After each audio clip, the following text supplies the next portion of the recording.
So, as I was saying, class, our lesson for today is the portfolio analysis. Okay, so we have two topics for today's meeting, the Markowitz mean variance analysis and then the diversification. Okay, so when you say portfolio analysis class, no, portfolio, ibig sabihin yan class in layman's term, yung para siyang kumbaga sa simpleng simpleng definition, ito yung mga pinagsama-sama na mga investments mo, no? So, pag sinabi mong portfolio, dito mo saan nilagay yung investment mo. So, kung sa certain investment, no, meron kang ay sa certain field, marami kang ginawang investment. So, they are included in one portfolio.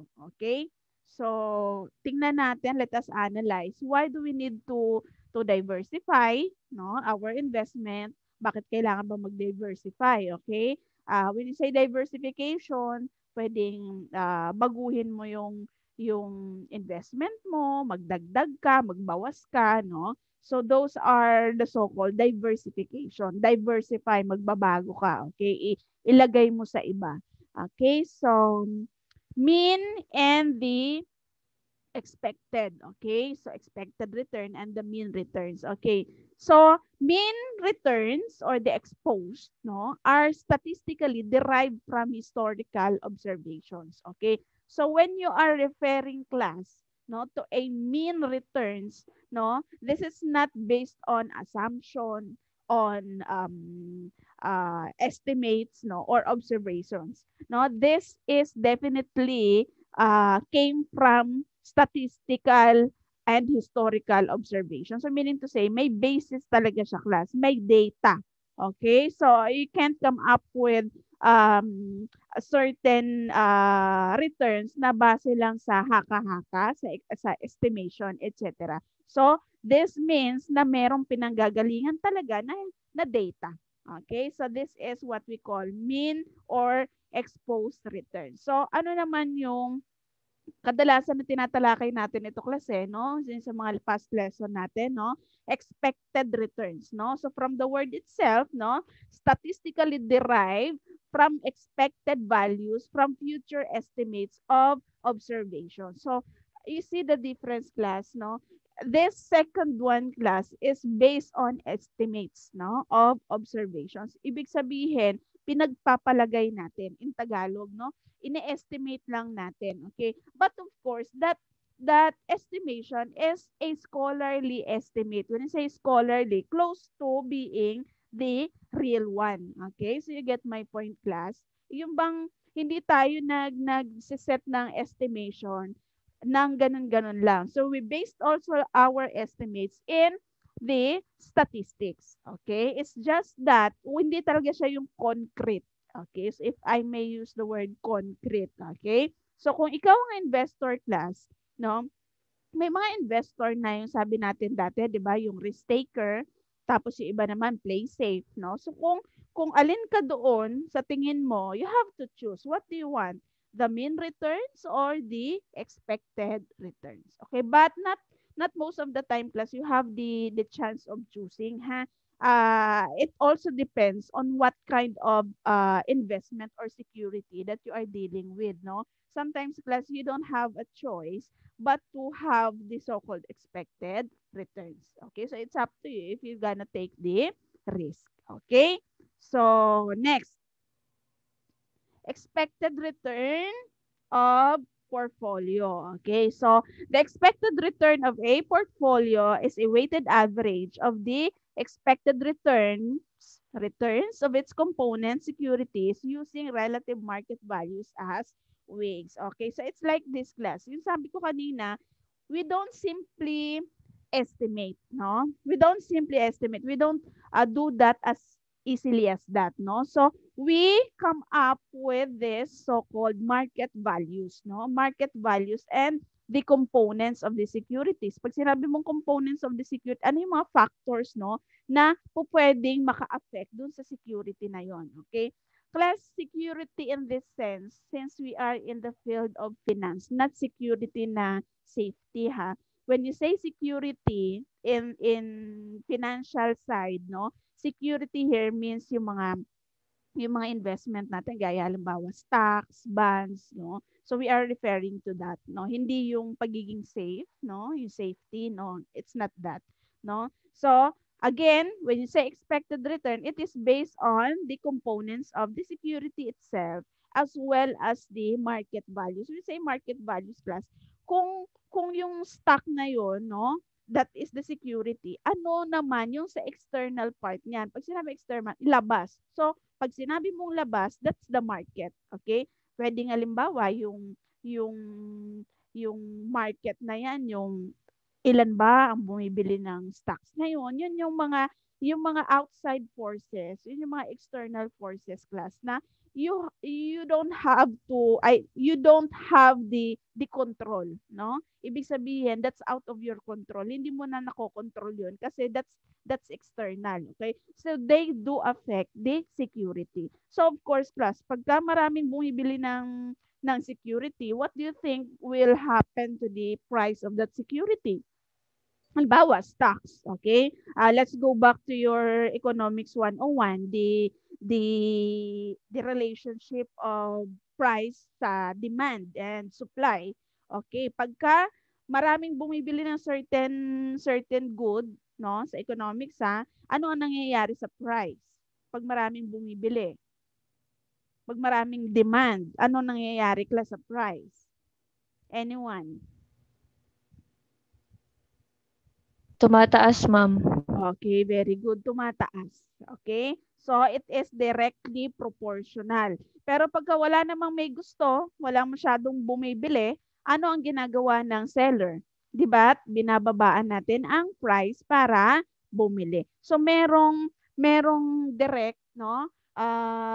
Direct effect, no? Yung demand sa prices. It also goes, no? With the securities. Okay?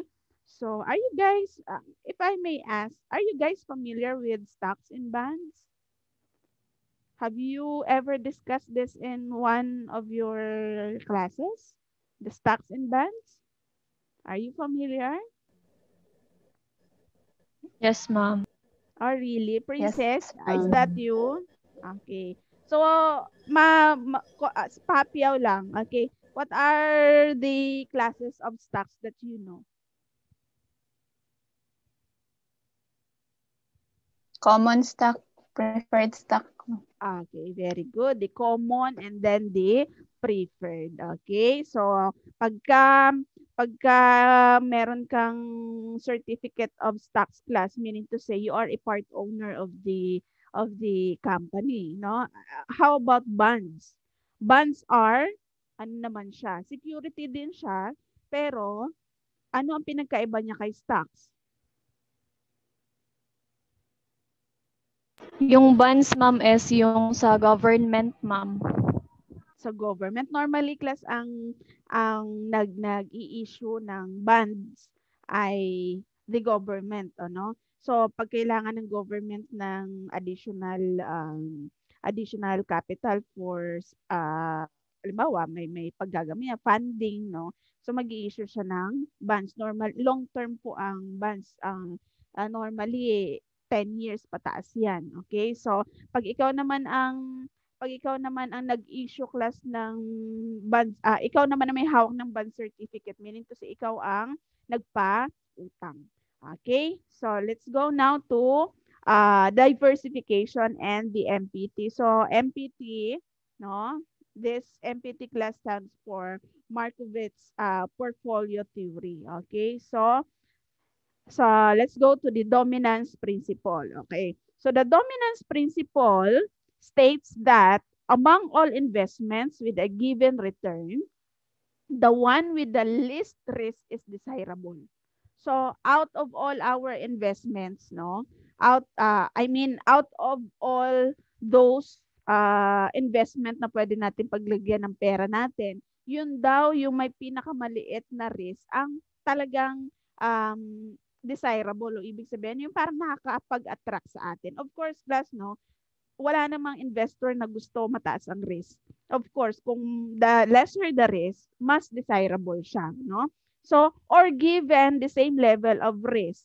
Halimbawa, lahat ng mga investment na yon, no, pare-pareho ang level ng risk. The one with the highest return is the most desirable. So, dalawa ito, class. Lesser ang risk, tsaka higher ang return. Okay, so ano ang pipiliin natin? So, sabi diyan, kung meron sa out of all those investments, ano, mas attractive, mas desirable yung investment na mababa ang risk.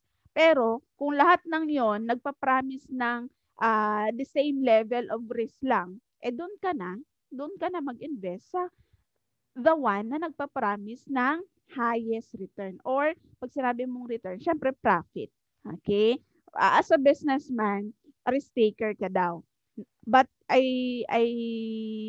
beg to disagree, ano. So, pagka businessman ka, you don't take the risk. Ano dapat? You minimize or you eliminate the risk. So, ano na yan, lumang kasabihan na kasi yun sa business field, ano, yung sasabihin, pag businessman ka, you take the risk. No, you don't take the risk, sa totoo lang. No, don't take the risk. What will you do? Come or have ways, no, come up with ways, no, or means on how to eliminate. Kung hindi mo man ma-eliminate yan, class, at least ma-lessen mo yung risk. You get my point? So that is the very reason, class. Did you know that that is the very reason why investors diversify? They don't need to face the risk. They can lessen or eliminate the risk through what? Through diversification. Okay? Yung mag-iiba sila ng linya, or i-invest nila sa iba, or hahatiin nila yung investment nila sa ibang bagay. Okay? So that's what we mean diversification. Diversify, 'di ba? Okay. So let's have an example of the dominance principle, class, no? So we have here the securities. So we have security ATW, GAC, YTC, FTR, HTC. Okay, so these are the expected return, class, no? For ATW, the expected return is 7%. Same thing with JAC, 15 for YTC, 3% for FTR, and 8% for HTC. So this one, plus these are the variance, the risk. Okay. So for ATW, we have 3%, no? Then 4% for JAC, so on and so forth. Okay. So here, it states that ATW, this one, this line, class, dominates GAC. Itong kasunod niya. Okay? Please analyze, class. Bakit niya kaya sinabi na ATW dominates GAC? Ibig sabihin, mas desirable, mas attractive si ATW as compared to GAC. Why? By merely looking at this data, class. This first two data. Bakit kaya niya nasabi?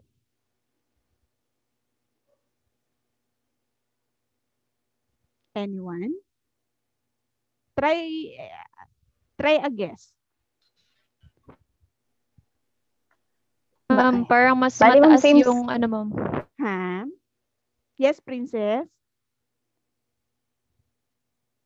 Mas? Bali, ma'am, same sila ng expected return but nag-differ sila dun sa kabila, ma'am.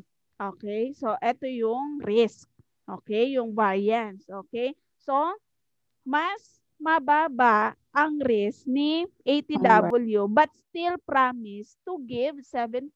Same thing with GAC. So kung ikaw ang investor, kung titingnan mo yung data na to, hindi mo na kailangan magtanong, no? Nakikita mo naman they promise the same returns, no? Pero mas mababa yung risk. So sabi natin kanina, 'di ba? Balikan natin yung sinabi dito. The least risk is desirable. So ibig sabihin, mas desirable si ATW, no, since it only have 3%, no, variance or risk as compared to GAC. Okay, that's how you read data, class. Okay? Next, ATW again dominates FTR. Okay? FTR. Why? Kasi ma'am, mas mataas yung expected return kaysa sa FTR, mas malaki yung sa ATW. Anna, is that you? Yes, ma'am.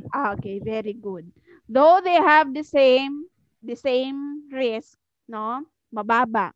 Pareho silang mababa, pero ang pinapromise ni ATW na return ay mas mataas as compared to FTR.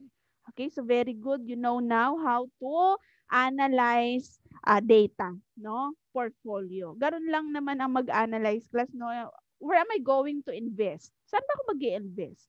No? Wala kang kailangan tanungin, though it pays to have an advisor, no? Financial advisor, tawag nila doon. Pero by merely looking at the data, you can easily come up with a decision class, a financial decision. Where are you going to invest your money? Okay? So normally class, if it is a corporation class, no?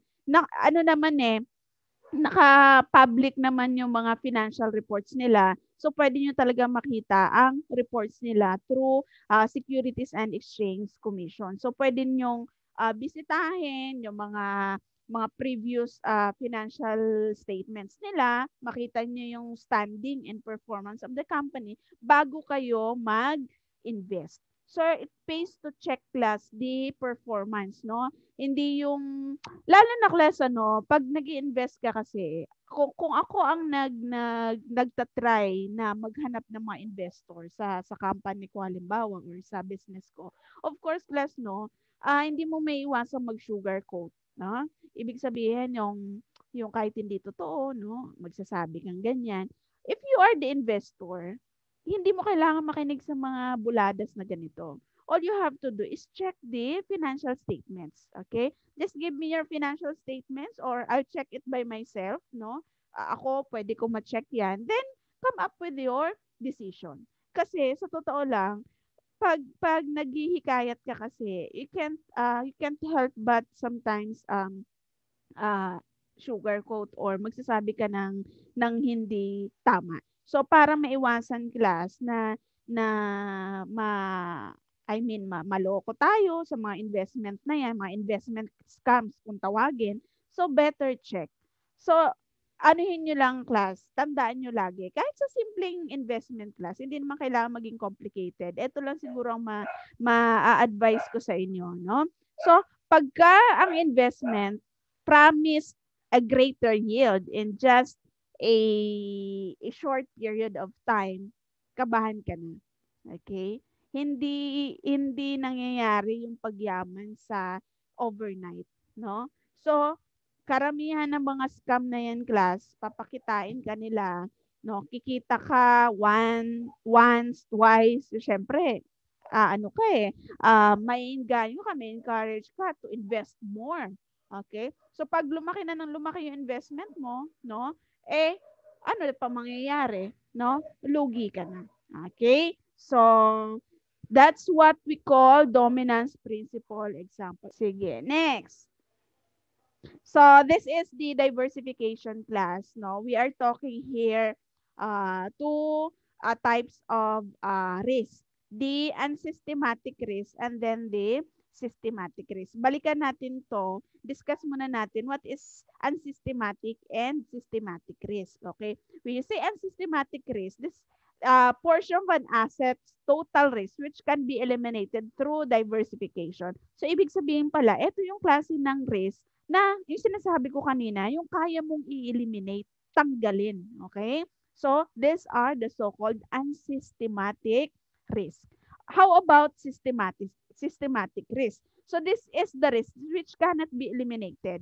Kahit anong gawin natin, no, hindi natin kayang i-eliminate. So, ano yun? This is inherent in the marketplace. Yung sabi ko kanina, yung outside forces na we can't do anything about that, yung external factor. So, that fall under the so-called systematic risk. Okay, balikan natin yung graph. Okay, so kadalasan class, no, most of the times, no, mas mataas talaga yung unsystematic risk na present sa isang company. So, ibig sabihin, ang laki ng chance na ma-eliminate mo yung mga risk na yun. Okay? So, normally then, nasa 25% lang of company yung systematic risk. So, but then again, class, majority, kaya nating i-eliminate. So, naintindihan class yung systematic tsaka unsystematic risk? May tanong kayo?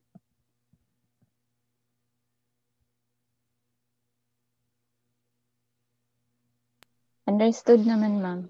Understood po siya. Understood? Okay, so wait ha.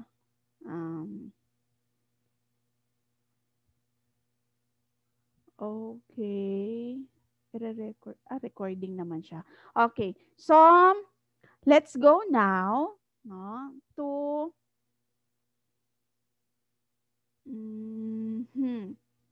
computation, I guess. We are now in the computation. Okay. So this is what I'm telling you, class, yung kanina, yung Markowitz diversification. So this is a type of diversification.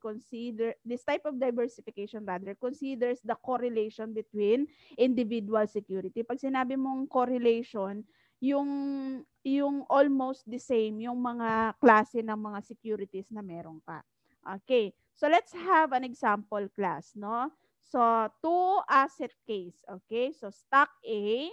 We have here stock A. Nakikita nyo? Stock A and stock B. Okay. So, for stock A class, no? Its ER or expected return is 5%.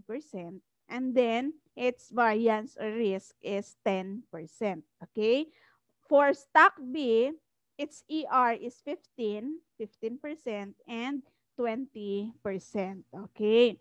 So, paano mag-compute? Okay. So, let us assume that the investor invests 50% of capital stock in stock A and 50% in stock B. So, nag-diversify siya, class. Hindi niya totally ininvest sa stock A. Okay? No? Anong ginawa niya? 50-50. Okay, so to calculate ER, no? So ito yung mga given natin, class, no? So we have here the formula, summation of XINE open RI close parenthesis. Okay. So it's like this. So the 5%, 0.5 rather, comes from yung ininvest ni investor na 50%. So, doon galing yon. Okay? So, this is for stock A. Okay? So, malinaw dyan na 50% of capital stock in stock A. So, doon nang galing yon. Okay? So, saan nang galing yung 0.5? Okay? The 0.5 class, as you can remember, is the ER, no, of stock A. Okay? So, let us continue. So, the investment of 50% plus the expected return for stock A. Then, the investment for, etong 0.5 again, the investment for stock B. And then, the ER for stock B. So, ito yung ER ni stock B. Kung natatandaan nyo, class. Okay? So, let us compute. Okay, 0.5 times 0.05, that will give you 0.025. Okay?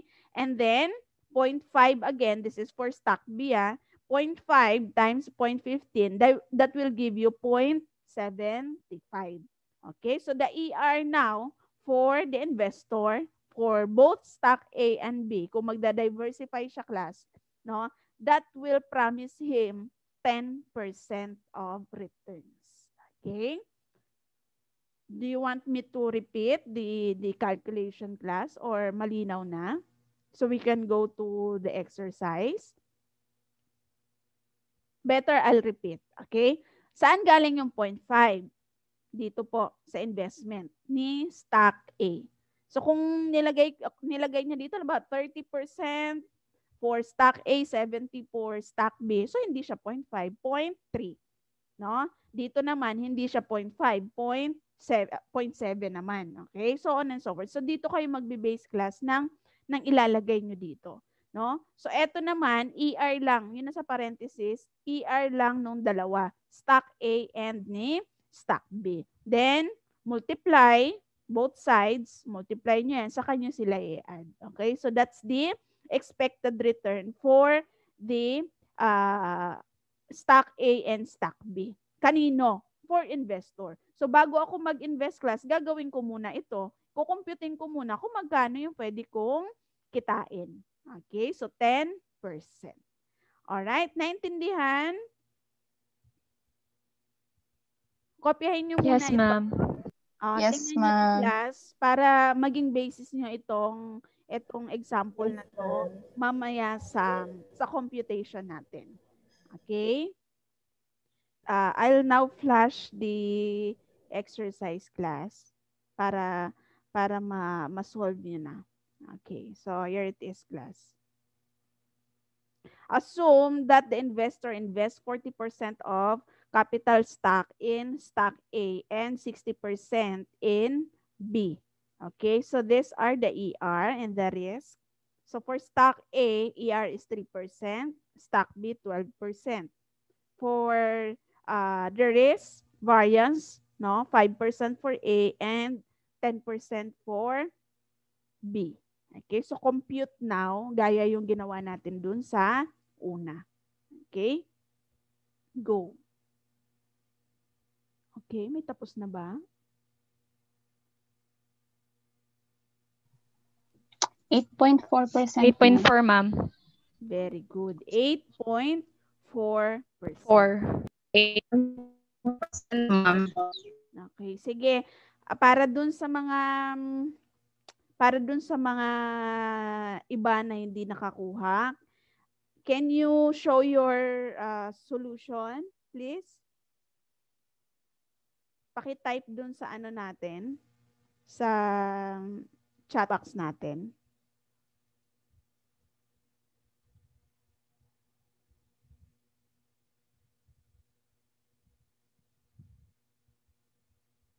Okay, so sumagot na si Jenny Lynn. Ang lahat ng ito ay para ma-manage po ng investors yung investments to assure not to be lost the capital invested po, ma'am. Okay? 84%. Yes. Okay. Jen, can you show your solution? Can you type it here para makita ng iba? Very good. Ito, 0.4 times. Okay. Okay. So, that's how you come up with the 8.4%. Actually, lalabas siya na 0.084, no? So, i-convert mo lang into percentage. Okay? So, si Emma, sumagot na rin. Emma, solving is important sa part na to, ma'am, kasi dito natin malalaman kung either i-invest tayo pagdating sa time na umi-invest po tayo at para makapag-decide po tayo kung loss ba tayo o hindi. Okay, so before investment, it's better to really know, no, kung kikita ba tayo or hindi. Correct. Okay, so Anna, okay, same answer, very good. How about the rest, class? How about Kim? Nakuha ba? Tristan? About Tristan, nakuha? Nakuha kung paano mag-compute? Okay, Kim, yes. Okay. Maria. Same tayo, may Maria. Ako din may Maria eh. Okay. Okay. Balikan ko lang. Sige. For the benefit of Emma, babalikan ko lang yung computation natin. Okay. So, Emma, computation tayo. Okay. So, ito yon, no? Ito yung given natin. So, nakopya mo yung given. Ito. So, dalawa yung asset, yung securities na pag-iinvesta natin, no? Stock A and stock B. Okay? So sabi natin kanina, example ng security ay halimbawa stocks. So in this example, we used stocks, no? Stocks of A and B. Okay? Can you hear me, Emma? Ito po yung ma'am, yung example. Yeah. Okay. Sige. So, meron na po ako nito. Okay. So let us assume, no, that the investor invests 50%, no, ng pera niya sa capital stock ni stock A and 50% din sa stock B. Okay? So to compute the ER, yung expected return for this particular investor, okay? So this is our formula, okay? Summation of XI, so on and so forth. Okay, so para madali, ganito lang yan. So yung 0.5, galing po dito yan. Okay? So yung unang part, dalawa kasing part yan, ano? Ito yung sa stock A, ito yung sa stock B. So where did we get this 0.5? 0.5 comes here. Okay? 50% sabi niya, i-invest niya kay stock A.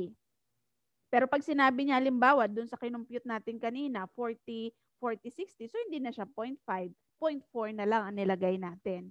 Okay? So again, balik tayo, 0.5, dito galing yan sa 50%, ginawa lang nating decimal. Then, saan galing yung 0.05 or 5%? Galing siya doon sa ER ni stock A, 5%. Okay? So, balik ulit tayo doon sa computation. Doon na tayo, punta na tayo kay stock B. Okay? 0.5 galing uli dito. Okay? Sa part na pag-invest ni investor, 50% din kay stock B. Yung 0.15, ito din yung ER ni stock B. Doon sa given natin kanina. Ito. Okay? So to compute mo muna yung kay stock A bago mo i-add kay stock B. So 0.5 multiply to 0.05, that will give you 0.025. No? Plus, multiply mo again muna ito, 0.5 times 0.15, that will give you 0.075. So add mo yan, that will give you 0.10. Okay? To convert that, no, move mo lang ng 2 places yung decimal, that will give you 10%.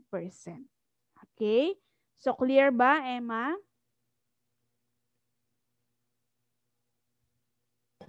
Yes, ma'am. Yung give,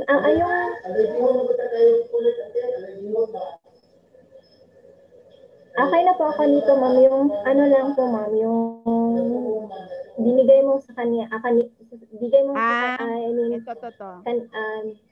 yun example. Exercise, ito. Thank you, ma'am. Ito lang.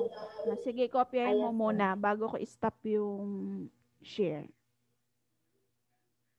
So, ito naman, Emma, hindi na 50-50. 40-60 naman, class, di ba? So, 40 kay stock A, 60 naman kay B. Kaya magbabago talaga yung ano natin, yung kanina. Hindi, dito, hindi na yung 0.5, Emma, no? Palitan mo na lang yan ng 0.4. Dito sa kabila, 0.6. Okay? Of course, yung given na ER, magbabago kasi ang ER na dito ay 3%, ang ER dito ay 0.12. Okay? So, I hope malinaw na, Emma. Tapos ka nang i-copy. Ito, para ma-stop ko na yung share. Yes, ma'am. Yes, ma'am. Okay na po, ma'am. Sige. So, guys, I hope you learned something again today. No? So, how to compute the investment diversification, no?